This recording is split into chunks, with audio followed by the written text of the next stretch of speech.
কিন্তু সে বুঝতে পারছে যে গেলে যে খরচ হবে সেটা তার সামর্থ্যের মধ্যে নাই। আর যারা ঈদের ছুটিতে বিভিন্ন জায়গায় ঘুরতে যায় না, বেড়াতে যায় না বা কোথাও যেতে মন চায় না, সারাদিন ঘরে থাকে, শুয়ে বসে ঘুমিয়ে কাটায়, তাদের এই কাজগুলো করার পেছনে বেশ কয়েকটা কারণ আছে। এক নম্বর কারণ হচ্ছে তার ফ্যামিলি থেকে কিছু কষ্ট পেয়েছে, যেটা ওকে খারাপ লাগা অনুভব দিচ্ছে, অথবা তার চারপাশে আত্মীয় স্বজন যারা আছে তারা কিছু কষ্ট দিয়েছে বা অতীতে কোনো কষ্ট বা দুঃখ পেয়েছে যেটা আবার মনে পড়ছে।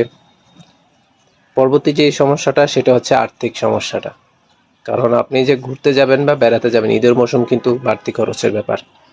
আর এই খরচটা যদি তার পকেটে না থাকে, সে হয়তো কাউকে শেয়ার করছে না বা বলছে না, কিন্তু সে বুঝতে পারছে যে গেলে যে খরচ হবে সেটা তার সামর্থ্যের মধ্যে নাই। আর যদি খরচ করেও তাহলে পরবর্তীতে তার হয়তো খরচাপাতিতে সমস্যা হবে, এই জন্য সে যাচ্ছে না। এখন আমার কোন পয়েন্টটা আপনার সাথে মিলে গেল সেটা কমেন্টে জানাতে পারেন।